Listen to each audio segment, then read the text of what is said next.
It's me, Blake. Another lovely day here in Austin, Texas. I'm here to meet one of my favorite Compass employees. We're going a little bit off the normal pattern here and talking to an employee versus an agent, but I thought this individual who is awesome would be someone you'd like to meet and know more about. Let me see if I can find him. I know I saw him here earlier. Jamie, oh my God, here you are right in front of me. Hey, how are you? Good. Good morning, Blake. How are you? I'm good, thanks. This is Jamie Fields. Jamie, tell me what you do at Compass. What is your title and what do you do and who do you work with? Yeah, certainly. So my title is Senior Strategic Growth Manager. And in my role, I help grow the footprint of Compass through just really great brokers and agents throughout the Austin and Central Texas communities. Very cool. How long have you been doing this? 4.5 years now. So ever since we launched in Austin, I've been, kicking the tires. So you're the guy who brings agents to Compass for overall, right? Yes. Yep. Exactly. And what were you, just out of curiosity, what were you doing before working for Compass? Yeah, great question. Sales?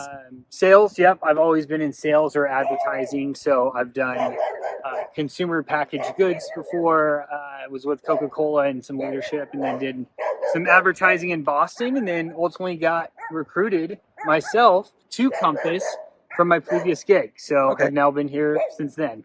Very nice. And where are you from? Are you from Texas, Austin? I'm not. So I grew up in Colorado. Parents are still there, but then found my fiance and now wife. She's a Austin native, and have planted down roots here. So you married into the right culture, it sounds like. Yes. I feel like I can theoretically say I'm an Austinite based on the marriage, which is great. Very cool. Any kids? Yes, we have a little one, 5 months. So he's doing well, keeping us up at night and happy during the day. That will go on for the next 25 years or so. I'm sure. So here's a hard one for you, or it could be an easy one. You've been doing this for a few years now with Compass. What do you love about being a Compass employee, and what do you love about your job? Yeah, I think what I love about just my job is I get to work with and meet, great agents every single day, whether it's current Compass agents, whether it's, folks that are possibly evaluating the move, but it's just getting to learn and meet all these great people. Because what I've found is that the real estate community in Austin is actually, it seems big when you look at total number of licensed agents. Which is what, 18,000, 14,000? Yeah. But the folks doing the business, the 2,000 and below, it's a very tight-knit community. And so it's really just fun just to get to meet some of those folks, work with them, and just have genuine conversations, right? And then as far as what I really love about being the employee of Compass is that every day it's a new challenge. It's fun. I think we got a really cool office culture, and so it's fun to get up and go into the office and just make changes in folks' lives.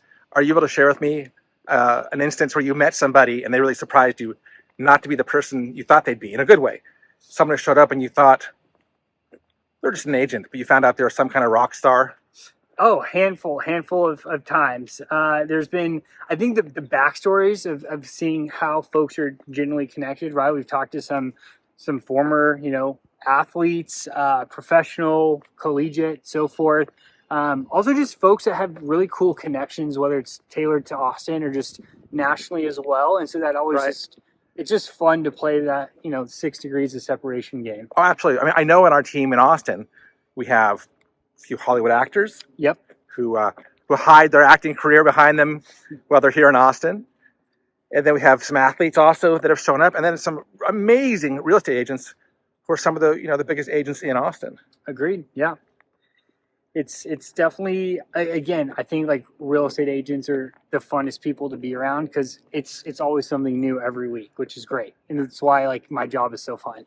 Well, the funny thing about real estate agents, overall, we share some DNA in that we all got here through similar paths for the most part. And it's usually a second career for most people by choice, because it's one of the easiest ways to start a business that can be a high producing, money making business in the course of a few years, as opposed to decades of moving up the ladder in an organization. Yep. But as a group, we're a funny bunch. Yes, funny, collaborative, all of the above. So if you and I just met, and as you know, I used to be an agent, and I hadn't heard of Compass. Tell me your pitch. Tell me how you would you would sell me on why I, multi-hundredaire, would want to join Compass. Yeah, well, thanks for putting me on the spot. So I think like Blake, I always Well, that's my goal. Around the block yeah. with Blake, at least 1 or 2 times, I'm going to put you on the spot. And this is the first one. Yeah. I think, for me, it's always just it starts with like what's important to you, Blake, right? Like there's so many folks that join Compass for a number of reasons. Some folks want to be licensed in Texas and eventually have that secondary plan to move out of state and possibly sell 2 markets. It really goes back to like, what are the agent's goals, right? Right. And I think if you can align there, we can really see like, hey, is there value at Compass, right? And so I think like we've finally built, the end-to-end platform where like, hey, I can open up my phone and run my business from the app itself. We're in the top 72 markets, so there's just a lot of great collaboration and networking going on, or opportunities for agents. So there's not like a one size fits all, but I guess I pride myself on really getting to know the agent, Right. and understanding like what's important. Like that's why you should make the move, is if we can bring that value to you. Change is not fun. It's not easy for folks. And so I guess I try to be really mindful of like, hey, we're not just asking to be at Compass just to switch brokerages, but hey, is this exciting? Is this Right. going to help you grow the business? Is this really creating that brand around you and your business? And then letting the conversation naturally happen from there. Very cool. Okay, so now the next hard question. We're going to switch gears Yep. a little bit and more about you. I want to know a little bit more about who you are as an individual. Tell me, you chose the neighborhood we're walking in today. Yep. Tell me where we are, why you love it, and maybe some things you love about Austin, like your favorite restaurant. Yeah. So we're in the kind of like Briker Woods neighborhood. It's great just from being so close to restaurants, the office per se. But yeah, like, I guess a few of our favorite restaurants, we've always been just huge proponents of Perla's or any of the McGuire Mormon kind of arms of restaurants that they Right. have. But generally our new favorite spot is called Flo's Wine Bar. And so they do Where have I slices- seen that? I've seen that. It's over across the street from Camp Mabry. It's off of, Okay. I think it's like 35th, but they just do really great wine. They opened up a month or 2 ago, and they do pizza by the slice. And so just a really great way where like Courtney and I will go on a Sunday afternoon, kind of have a slow, easy Sunday and then get ready for the work week.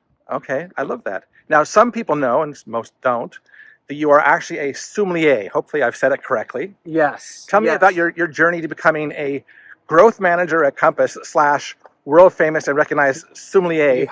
How many sommeliers are there in Yeah. Austin? There's a handful. I would say like there's, Well, first off, wait a minute, wait. What is it?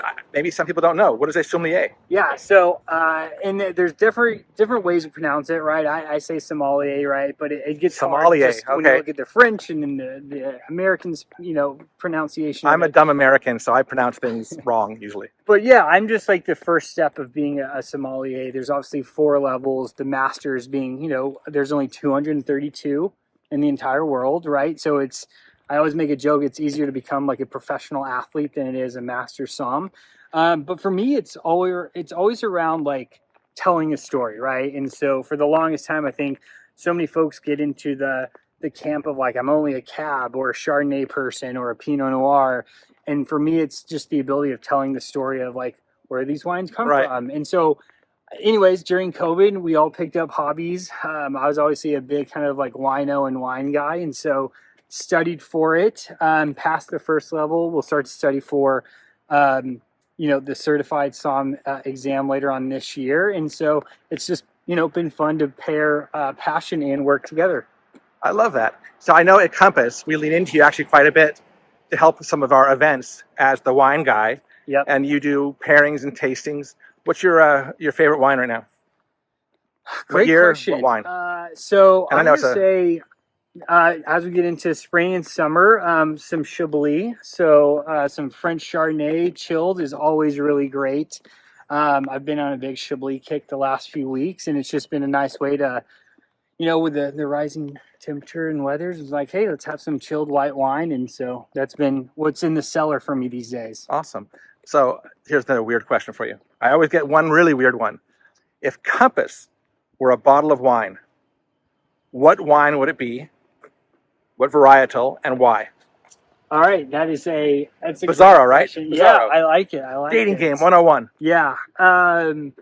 So I think, all right, I'm gonna make it fun here. I think we would be like a Santa Barbara Chardonnay or Pinot. So it's still kind of got that really cool West Coast vibe. It's like, it's a newer, right? Compass Right. is only 10, 11 years old now, right? But, it's tried and true. Santa Barbara puts out some really fantastic wines. And I think if I was pairing that with the caliber of agents that we work with, Right. they're obviously all from the U.S., right? But Yes. so I had to stay within the U.S. and then they just deliver, right? Anytime you pick up a wine from Santa Barbara, it's always fun to open up. And I think So San Ynez Valley, or what's the? Yes, Okay. exactly. I just actually had some from Donica Vineyards last week at an agent showing, and so it was, anyways, fantastic. So I think if I were to compare that to Compass, it's newer Right. to the industry, but delivers really exceptional results, and it's just something a little bit out of the box and fun to have. Great answer. I couldn't have answered that question. I would have gone with some. I don't know what I would even say, but Yeah. I love the fact you're able to kind of cross over into compare. Oh, let's actually turn around here if that's okay with you. Oh, look, we're switching sides. Switching sides. There we go. We're actually kind of towards the end of this. We try to keep these things kind of short and sweet in the 10 to 12 minute range. Anything you would like to add to anybody who might be watching this video about you that we haven't covered, that you wish I'd asked you? No, I think you've asked all of it. Besides, hey, if you ever need a good wine recommendation, you know who to call. Love that. Yeah, I think that's it. Jamie, thank you so much. I really appreciate your time. Yes. And I'm glad we had a moment to walk around the block in your beautiful neighborhood. I love it here. These trees are beautiful. So thank you so much. Cool. Thanks, Blake. I'll talk to you soon.